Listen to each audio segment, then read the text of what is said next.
교회 여러분 평안하신지요? 네, 추워지는 날씨에 건강에 유의하시길 바랍니다. 오늘도 우리와 함께 하시는 하나님의 따뜻한 은혜가 우리 마음 가운데 가득하기를 바랍니다. 벌써 3주 전이네요. 이전 설교 제목을 혹시 기억하시는지요? 하나님께 피하다 였습니다. 다윗은 자신의 생명을 찾는 두려운 사울을 피해서 광야를 유랑해야 했습니다. 큰 두려움 속에서 허우적거리다가 다윗이 크게 깨달았죠. 뭐냐면 사울 다른 사람들에게 피하는 것이 아니라 사람들에게 피하는 것이 아니라 하나님께 피해야 한다는 사실을 뼈저리게 배웠습니다. 하나님께 피한다는 것은 무슨 뜻일까요? 하나님의 임재를 사모하며 찾는 것을 말합니다. 젖 먹는 아이가 엄마 품을 그리워하고 찾는 것처럼, 사모하는 것처럼 그 품에 안겨서 안식을 누리는 것을 말하는 것이죠. 다윗은 두려울 때 하나님께 피함으로 말미암아 자신의 소명, 왕이 되는 소명, 그리고 하나님께로부터 받은 자신의 정체성을 다시 깨닫게 되었고, 또 하나님의 선하심을 맛보아 알게 되었습니다. 이러한 다윗의 모습이 아주 극적으로 나타난 사건이 있었지요. 그것이 바로 오늘 본문 25장 바로 앞에 있는 24장에 나타나 있습니다. 다윗이 자신의 광야 유랑 생활을 마무리할 수 있는, 끝낼 수 있는 절호의 기회를 맞이한 것이죠. 다윗과 함께한 사람들은 다윗에게 이렇게 말했습니다. 다윗이시여, 이것은 하나님이 주신 기회입니다. 오늘이 바로 그날입니다. 이 상황을 끝내야 됩니다. 그렇게 다윗에게 이야기했더랬습니다. 그러나 다윗은 그 절호의 찬스를 이용하지 않았죠. 그 기회를 사용하지 않았습니다. 사울을 죽일 수 있는 그 기회를 이용하지 않고 사울의 옷자락만 가만히 베었습니다. 여러분, 그 기회를 다윗이 만약 이용했다고 한다면 어떻게 되겠습니까? 그 지긋지긋한 광야의 유랑 생활을 단박에 끝낼 수 있었습니다. 즉시로 그가 왕이 될 수가 있었습니다. 그러나 다윗은 자기의 시간을 스스로 결정짓지 않았습니다. 하나님께 맡겨드렸습니다. 악을 악으로 갚지 않았죠. 이렇게 할 수 있었던 것은 왜겠습니까? 그가 하나님께 피했기 때문에 그렇습니다. 하나님 품에 있었기 때문에 그렇습니다. 오늘 본문은 바로 이 사건 다음에 이어지는 바로 그 다음의 이야기입니다. 마온 땅에 나발이라는 사람이 있었습니다. 그는 갈멜이라는 동네에서 큰 비즈니스를 하는 사람이었어요. 양이 3,000마리, 염소가 1,000마리를 가지고 있는 큰 목자장, 큰 부자였습니다. 사건이 일어난 때는 양털을 깎는 시기라고 되어 있습니다. 양털을 깎는 데는 일종의 수확의 시기죠. 굉장한 풍성한 시기입니다. 이때는 큰 잔치를 벌이고 기뻐하고 즐거워하는 시기입니다. 우리말에도 잔치집에 인심이 난다는 말이 있죠. 아무리 야박한 주인도 잔치 때에는 다 대접을 합니다. 너그러운 마음으로 거지에게도 그날은 먹을 게 많다, 그런 얘기가 있지요. 게다가 다윗은 광야에서 나발의 목자들을 보호해 주었습니다. 그래서 그 수많은 양떼와 염소떼에게서 한 마리도 손실을 입지 않도록 잘 지켜주었습니다. 다윗은 나발이 양털을 깎는다는 소식을 듣고 수하의 사람 10명을 나발에게 보냈습니다. 그가 큰 부자였고 또한 그때가 때마침 양털을 깎는 너그러운 시기였고, 그렇죠? 그동안 양떼를 지켜준 것을 그가 생각만 한다면은 양식을 흔쾌하고 즐거운 마음으로 내어줄 것이라고 여겼기 때문입니다. 다윗이 가서 전하라고 한 말이 6절에서 8절 말씀에 나와 있습니다. 이 말씀들을 보면은 다윗이 명령한 것이 아니라 아주 정중하게 부탁한 것임을 알 수가 있습니다. 먼저 평강하십니까? 평강을 빌고 그런 인사를 한 다음에 예의를 갖추어서 말을 했습니다. 8절 말씀이지요. 내 소년들이 내게 은혜를 얻게 하라. 우리가 좋은 날에 왔은즉 내 손에 있는 대로 내 종들과 내 아들 다윗에게 주기를 원하노라. 여러분, 이 말씀을 자세히 한번 보실 수 있기를 바랍니다. 자기 수하의 사람들과 또 자기 자신 다윗을 가리켜 하는 말이 무엇입니까? 내 종들, 이렇게 표현합니다. 그리고 내 아들 다윗이라고 말을 하는 것입니다. 정말로 겸손하게 이야기한 것이죠. 말하자면 이런 말이죠. 이 즐거운 잔칫날에 우리가 왔으니 다윗을 대개 아들처럼 생각해 주시고 소인들에게 양식을 좀 나누어 주십시오. 명령이 아니라 아주 정중하고 겸손하게 부탁한 것입니다. 이 말을 듣고 나발이 대답을 했습니다. 뭐라고 했냐면은 도대체 다윗이 누구냐? 이새의 아들이라는 소문이 그 얘기가 많던데 도대체 그가 누구냐? 요즘은 주인에게서 뛰쳐나온 종놈들이 많다고 하던데 내가 어찌 이 아까운 물과 고기와 떡을 어디서 굴러왔는지도 모르는 그 사람들에게 나누어 줄 수 있겠느냐? 그렇게 했습니다. 나발이 환대가 마땅한 이 시대에, 이 시기에 은혜를 저버리고 지켜준 그 은혜를 망각하고 마땅한 환대를 하지 않고 도리어 그들을 모욕하고 보낸 것입니다. 이에 열 사람이 다윗에게 돌아왔겠죠. 나발이 한 말을 그대로 전했습니다. 다윗이 어떻게 반응했을까요? 다윗은 경노했습니다. 즉시 칼을 차라라고 명령을 했습니다. 자기도 자기 칼을 딱 차고 400명을 불러 모아서 당장 나발에게로 가야 된다고 그렇게 명령했습니다. 여러분, 우리가 여기서 참 놀라게 되죠. 24장을 우리가 잠금 봤잖아요. 다윗의 모습이 어떻습니까? 24장에 있던 다윗의 모습이 없습니다.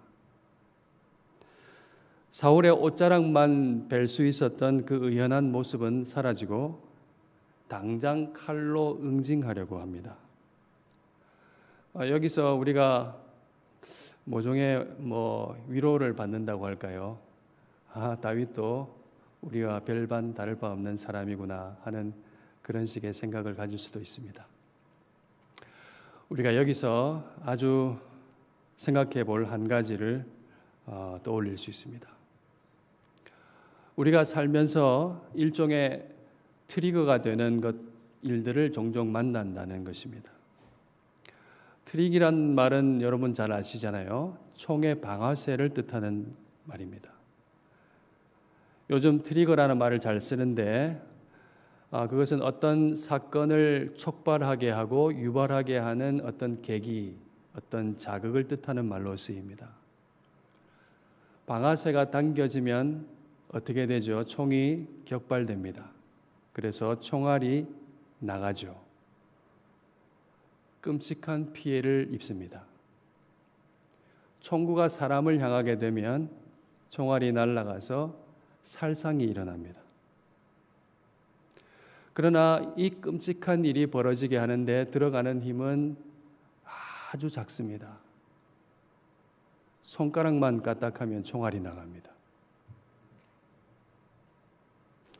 사람마다 약한 구석이 다 있습니다. 일종의 트리거가 존재합니다. 평소에 하지 않던 말을 갑자기 쏟아냈던 때가 저도 생각해 보니까 있었어요. 그런 방아쇠가 각자의 마음속에 있습니다. 왜 내가 그런 말을 했던가? 그거 했었어는 안 되는데 왜 그런 행동을 했을까 하는 후회가 곁들여진 경험들을 하게 됩니다. 여러분에게는 어떤 것들이 있습니까? 다윗은 나발의 말을 듣고 경노했습니다. 즉시 칼을 차고 나발에게 향했습니다.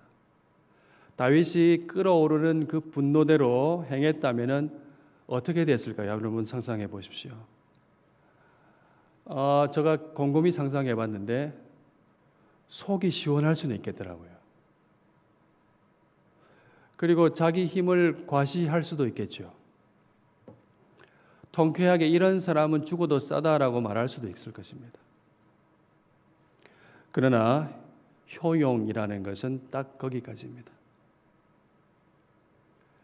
다윗이 만약 그렇게 했다면은 다윗은 사울과 다를 바가 없습니다. 본질적으로.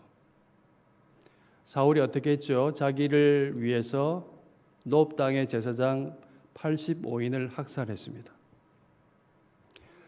나발이 못됐고 완악한 사람이기는 하지만 그렇다고 해서 마땅히 다윗이 그의 목숨을 빼앗을 권리는 없습니다. 다윗은 그때도 하나님께 피해야 했습니다. 분노로 마음의 방아쇠가 당겨질 때가 바로 하나님께 피할 때입니다. 여러분, 하나님께 피하게 된다면, 피할 수 있었다면, 그래서 피했다면은 어떤 일이 벌어질까요? 함께 하시는 하나님께서 다윗에게 먹을 양식을 무슨 방법을 통해서든지 공급해 주셨을 것입니다. 나발을 죽여서 손에 피를 묻히는 그 죄악을 하나님 앞에서 범할 필요가 없습니다. 다윗은 전에 자기를 죽이려고 했던 사울의 그 사람도 용서하고 옷자락을 베는 것으로 살려주었는데 지금은 어떻게 하죠? 자신을 모욕하고 먹을 것을 주지 않는 것으로 나발을 목을 베려고 하는 것입니다. 여러분, 이 시간을 통해서 우리 자신의 트리거가 무엇인지를 깊이 생각해 보면 좋겠습니다. 하나님께서 기뻐하시지 않는 그런 일들을 격발하여 하게 되는 그런 민감한 계기나 자극이 무엇인지를 살펴보아야 합니다. 그런데 이것은요, 우리가 이미 잘 알 수도 있고 내가 어떤 게 약하구나 하는 것을 알 수도 있지만 또 대개는 잘 모르기도 합니다. 이때 가족과 가까이 있는 친지와 교우들이 도와줘야 합니다. 그때 그 사람은 잘 경청하고 숙고하고 하나님 앞에서 깊이 생각해야 합니다. 평소에는 안 그런데 운전만 하면은 돌변하는 사람을 여러분도 알고 있죠? 그런 사람이 종종 있습니다. 예를 드는 겁니다. 끼어드는 것을 그렇게 못 참아요. 자신도 모르게 험한 말이 막 튀어나옵니다. 대한민국 도로 위에 분노 운전, 로드레이즈라 하잖아요. 그런 게 얼마나 많은지 몰라요. 운전을 한 가지 예로 들었지만은 우리 각자에게는 여러 가지 각자에게 한 가지씩의 약한 부분이 있습니다. 나를 격발시키는 것이 무엇인지 하나님 앞에서 곰곰이 성찰해야 하는 것입니다. 눈에 잘 보이는 이 분노를 이야기를 했지만은 매우 온건한 것에도 이것이 있습니다. 그것이 뭐냐면 내 생각이라는 트리거입니다. 여러분, 내 생각이 없을 수도 없고 없어서도 안 되겠지만은 내 생각이 항상 1번이 되어야 되고 내 생각이 항상 옳다고 여기는 것도 큰 문제입니다. 그렇게 되면 내 생각이 기준이 되어서 항상 남을 판단하게 되고 재단하게 되는 것입니다. 예를 들면 이런 거예요. 어떤 사람은 인사가 매우 중요하다고 생각을 합니다. 틀린 말이 아니죠. 인사 굉장히 중요합니다. 그런데 인사를 제대로 못하는 사람은 볼 것도 없다라고 생각하는 것은 문제가 있습니다. 그래서 내심 상대하지 않는 것 큰 문제지요. 이것으로 그 사람 전체를 평가하는 것이 문제입니다. 그렇게 해서는 안 되는 것입니다. 솔직히 말하자면 이런 면이 교회 공동체를 조용히 허무는 내부의 가장 큰 적이라고 할 수 있습니다. 예수님의 사랑을 아름답게 아주 찬란하게 참 잘 말하다가도 어느 특정한 문제에 부딪히게 되면은 조금도 용납할 수 없는 사람이 있는 것이죠. 그것이 내 자존심이 될 수가 있고, 나의 생각이 될 수가 있고, 나의 의로움이 될 수가 있고, 심지어 나의 신학이 될 수도 있습니다. 여러분, 교회를 보면 내 타입이 아닌 사람도 있고, 이기적이고 누가 봐도 좀 저건 아닌데 이렇게 할 수 있는 사람이 있습니다. 그럴 때 우리는 어떻게 해야 할까요? 식상한 대답 같습니다마는 분명히 우리가 말할 수 있습니다. 우리는 그때 우리를 죽기까지 사랑하신 예수님을 깊이 생각해야 합니다. 다시 한번 말씀드립니다. 예수님을 깊이 생각해야 합니다. 자기 생명을 주시며 죄인인 우리를 용납하신 주님을 기억해내는 것이 승리의 비결입니다. 주님께서 자기의 목숨을 십자가에 내어주심으로 말미암아 어떻게 되었습니까? 중간에 막힌 담을 허셨다는 말씀 여러분 알고 계시죠? 한 성령 안에서 한 아버지 하나님께 나아가는 예배하는 하나님의 가족이 되게 하셨다고 말씀합니다. 여러분, 교회 이렇게 저렇게 말 많이 하지만은 교회의 진짜 실력은 무엇일까요?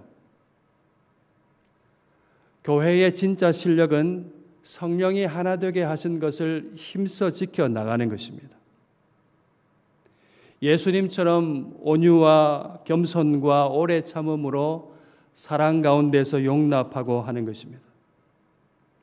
예수님을 닮아가려고 그야말로 애쓰는 생활이 바로 교회의 실력입니다. 이러한 진정한 능력, 성령의 권능이 우리 가운데 충만하기를 주님의 이름으로 기원합니다. 이 격발된 이 분노가 다윗의 칼이 400명, 다윗 칼까지 포함한 401정의 칼이 나발을 향해서 날아가고 있습니다. 이미 떠났습니다. 점점 다가옵니다. 이제 어떻게 될까요? 하인이 전해준 말을 듣고 아비가일이 깜짝 놀랐습니다. 즉시 행동했습니다. 여러 가지 음식을 급히 장만해서 나귀에 싣고 다가올 그 길로 향해서 마주하여 길을 나섰습니다. 길 중간에서 다윗을 만났습니다. 다윗은 끓어오르는 분노로 아비가일에게 이렇게 말했죠. 내가 광야에서 이때까지 저들의 양떼를 지켜주고 보호해 준 것이 쓸데없는 짓이었다고. 다 부질없고 그가 나의 선을 악으로 갚으니 그 사람은 죽어야 된다. 내가 내일 아침까지 그 남자들을 다 죽이지 않으면 하나님께서 무슨 벌을 내리더라도 나는 달게 받겠다. 그렇게 얘기했습니다. 아비가일은 나귀에서 내려서 즉시로 다윗의 발에 엎드려 말했습니다. 아비가일이 하는 말이 24절, 31절 길게 읽었죠. 우리가 오늘 읽었습니다. 그녀가 하는 말이 뭡니까? 첫 번째는 내 탓이라는 말입니다. 제 탓입니다. 24절에 있지요. 이 죄악을 제게로 돌리시옵소서. 내가 주께서 보내신 당신의 사람들을 보지 못했습니다. 이런 일이 벌어진 것은 저의 불찰입니다. 제 탓입니다. 용서해 주십시오. 그렇게 말한 것입니다. 두 번째는 25절 중간에 있습니다. 이 불량한 사람 나발을 개의치 말아 주십시오. 나발이라는 이름은 어리석다는 어근에서 나온 말이거든요. 그의 이름이 그에게 적당한 겁니다. 남편인데 그렇게 얘기하네. 그는 미련한 자입니다. 무슨 말인가요? 다윗의 끓어오르는 그 분노를 누그러뜨리는 지혜로운 말입니다. 다윗의 마음을 읽어주는 말이죠. 국수 삶을 때 국수 삶으면 어떻게 되죠? 이렇게 넘칩니다. 그때 어떻게 합니까? 국수 삶아 보셨죠? 찬물 부으면 쑥 내려갑니다. 세 번째는 하나님의 살아계심을 두고 믿음을 말하는 것입니다. 28절, 29절입니다. 아주 긴데 내용은 이렇습니다. 여호와께서 반드시 당신을 위하여 든든한 집을 세우실 것입니다. 나라를 세울 것입니다. 왜냐하면 당신은 여호와께서 원하시는 싸움을 하는 사람이기 때문에 그렇습니다. 사람들이 당신의 생명을 찾을지라도 당신의 생명은 여호와와 함께 생명싸개 속에 쌓여 있습니다. 그러나 원수들, 당신의 생명을 찾는 그 사람은 물맷돌 던지듯이 하나님께서 던져버리실 것입니다. 이 얘기를 하는 겁니다. 여기 나와 있는 생명의 싸개라는 것은 목자들이 양을 헤아릴 때 쓰는 주머니입니다. 양 한 마리당 하나씩의 돌을 집어넣는 거예요. 무슨 말인가요? 양을 일일이 보면서 헤아리고 이렇게 이상이 없는지 확인하는 겁니다. 그런데 오늘 이 말씀에 의하면 어떻습니까? 그 생명싸개 속에 여호와와 함께 다윗의 생명이 쌓여져 있습니다. 하나님께서 다윗의 그 모든 것을 헤아려 보시고 하나님 당신과 함께 친히 헤아리시는 그 헤아림 속에 당신이 있다 하는 그 말입니다. 얼마나 확실한 생명입니까? 그 말 다음에 마지막으로 아비가일이 다윗에게 이렇게 말을 합니다. 여호와께서 당신을 이스라엘의 왕으로 세우실 것인데 오늘 당신 손에 피를 묻히는 이 일, 보복하느라고 하는 이 죄악을 범하여 마음에 걸리는 것이 없도록 하십시오 라고 말을 하는 것입니다. 하나, 둘, 셋, 넷 이 모든 말들을 한번 생각해 보십시오. 얼마나 겸손하고 얼마나 지혜롭고 얼마나 담대한 믿음의 말입니까? 이에 다윗이 들었던 칼을 내려놓고 말을 하는 것입니다. 오늘 너를 보내신 이스라엘 하나님 여호와의 이름을 찬송할지로다. 오늘 내가 피를 흘릴 것과 치리 복수하는 것을 너가 막았느니라. 네가 급히 와서 나를 영접하지 아니하였더라면은 나발에게서 한 남자도 남겨두지 않았을 것이다. 아비가일의 겸손하고 지혜로운 믿음의 말은 격발된 분노를 막아 세웠습니다. 수많은 사람의 생명을 살렸습니다. 그날 아비가일의 말은 다윗에게 하나님 말씀처럼 들렸습니다. 다윗은 격발된 분노 속에서 잃어버렸던 자신의 왕이 될 소명과 자신의 정체성을 거기서 다시 깨닫게 되었습니다. 오늘 본문 25장이 24장과 26장 사이에 있습니다. 당연한 얘기죠. 그런데 놀랍게 26장의 말씀은 24장 아까 얘기했던 그 사건과 매우 유사한 사건을 이야기하고 있습니다. 24장은 뭐였죠? 다윗이 사울의 옷자락만 베었던 얘기입니다.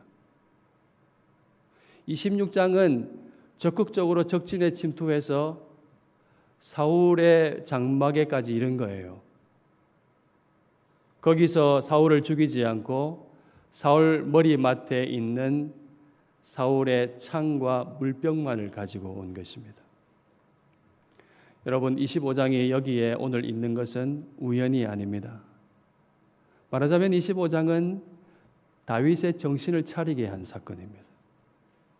아비가일이 다윗의 분노를 일깨우고 하나님께 피해야 된다는 것을 일깨우고 큰 악을 막았습니다. 다윗은 그 일로 인해서 다시금 하나님께로 피해야 한다는 사실을 절실히 깨달았을 것입니다. 여러분, 오늘 이 사건이 우리에게 전하는 메시지는 뭘까요? 교회 공동체는 서로를 일깨우는 공동체라는 것입니다. 우리는 서로를 일깨우는 사람입니다. 겸손하고 온유하고 지혜로운 하나님의 말씀, 믿음의 말로 서로를 충만하게 살아가도록 돕는 존재들입니다. 우리가 다 약하고 연약하고 허물이 많습니다. 허물이 없는 사람 있을까요? 얼굴을 마주하게 되니까 우리는 필시 연약함을 볼 수밖에 없습니다. 그 연약함은 말하자면 우리의 있는 모습 그대로라고 할 수 있습니다. 세상은 연약함을 어떻게 취급합니까? 연약함을 이용합니다. 연약함을 기회로 삼습니다. 약점을 삼아서 잡아서 파고듭니다. 그래서 세상은 있는 모습 그대로 드러내기가 몹시 어려운 것입니다. 세상은 상대방의 연약함을 붙잡고 내가 더 낫다는 근거로 삼지 그를 위해 수고하려고 하지 않습니다. 만약 우리도 똑같이 한다면 우리도 세상과 별반 다를 바가 없습니다. 여러분, 교회의 능력은 다른 것이 아닙니다. 우리를 있는 모습 그대로 받아주신 예수님의 마음이 나타나는 것입니다.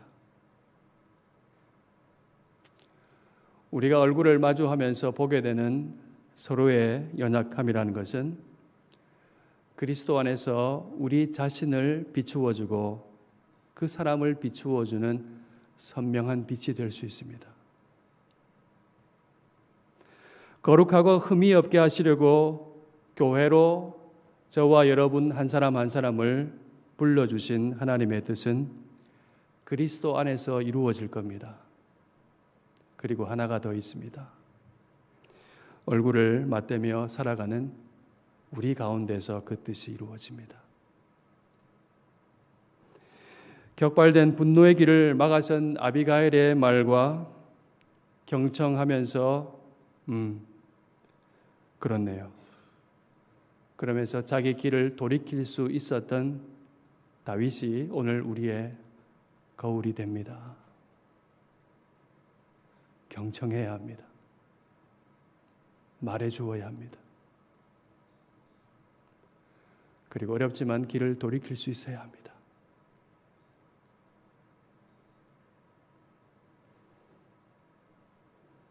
나발은 어리석은 자의 전형입니다. 시편 14편 말씀 보면 어리석은 자는 그 마음에 이르기를 하나님이 없다 하는 사람입니다. 하나님이 없으니까 어떻게 되죠? 거칠 게 없습니다. 눈에 보이는 게 없기 때문에 무서울 게 없습니다. 하나님이 없는데 뭐가 무섭겠습니까? 가증하게 행하고 선을 행치 않는다고 말씀합니다. 밥 먹듯이 악을 행하면서도 하나님을 부르지 않고 하나님을 두려워하지 않는다고 말씀하고 있습니다. 아비가일이 이 무시무시한 일을 처리하고 다윗을 만나고 돌아왔을 때 나발은 왕처럼 퍼마신 잔치술로 인해서 잠이 들어 있었습니다. 나발은 무슨 일이 벌어지는지 아무것도 모릅니다. 분노의 칼이 자기를 향해 오는 것, 그리고 자기 아내가 그 길을 막아 세운 것, 하나님께서 깨닫게 하신 것, 하나님께서 말하게 하신 것, 용납하게 하시고 수용하게 하시고 이해하게 하신 하나님의 손길을 도저히 알 길이 없습니다.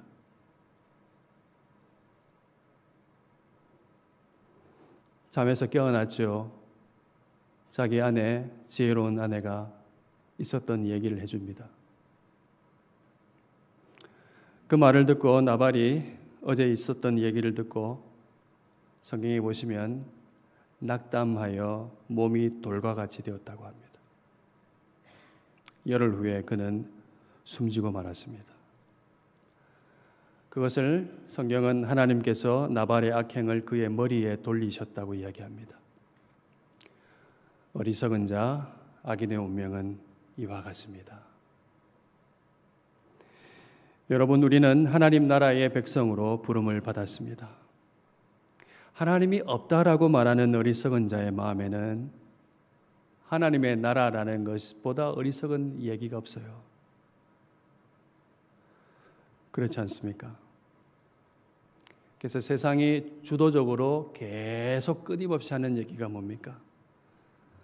있지도 않은 하나님 나라 지킨다고 용 쓰지 말라고 합니다. 헛수고하지 말라고 합니다. 무엇을 먹을까, 무엇을 입을까, 먹고 마시는 것에 몰두하게 만드는 것입니다. 여러분, 속지 마십시오. 우리는 아들의 피로 흔들리지 않는 하나님 나라를 받았습니다. 우리가 그리스도 예수 안에서 하나님의 자녀입니다. 하나님 나라는 먹고 마시는 것이 아니라 그리스도 안에 있는 의와 평강과 희락입니다. 이 나라에 살게 하신 하나님의 은혜에 참으로 감사하면서 서로를 일깨우는 공동체로 살아가면 좋겠습니다. 하나님 나라는 거대한 사건으로 세워지는 것이 아니라 여러분의 한 사람의 믿음의 말, 한 사람의 겸손한 말, 용납하는 말, 온유한 것, 온유한 행동, 중재와 용납이 모여서 세워지는 것입니다. 그 작은 사랑의 움직임이 다른 누군가의 인생의 궤도를 바꾸게 되고 격발된 분노의 길을 돌이키게 하고 하나님께로 돌아서서 피하는 길을 다시 보여주게 하는 것입니다. 우리가 바로 그런 사람들입니다. 교회는 연약함이 없는 사람들의 모임이 아니라 도리어 연약한 사람들이 함께 모여서 부족하지만 말씀에 의지해서 믿음의 말을 하면서 서로를 붙들어주고 하나님께로 피하라고 그렇게 말해주고 함께 피하는 법을 배워가는 것입니다. 하나님의 약속의 말씀을 떠올리게 하고 기억하게 하고 그렇게 살면 안 되잖아요. 우리의 소명과 정체성을 이야기해주고 온유한 심령으로 바로잡아주는 것입니다. 손에 칼을 쥔 그 손을 내려놓게 하는 것입니다.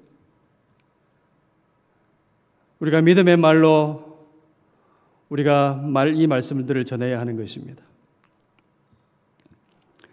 사랑하는 여러분, 오늘 우리가 사는 세상에는 나발 같은 현실이 가득 차 있습니다. 조금만 건드리면 격발될 마음들이 너무나 많습니다. 우리 가운데도 연약함이 있습니다. 서로의 얼굴에서 연약함을 볼 때 함께 하나님께로 피합시다 라고 말해 줍시다. 하나님께 피하면 하나님 나라의 의와 평강과 희락이 마음에 자리합니다. 하나님의 생명 싸개 속에 우리가 쌓여져 있습니다.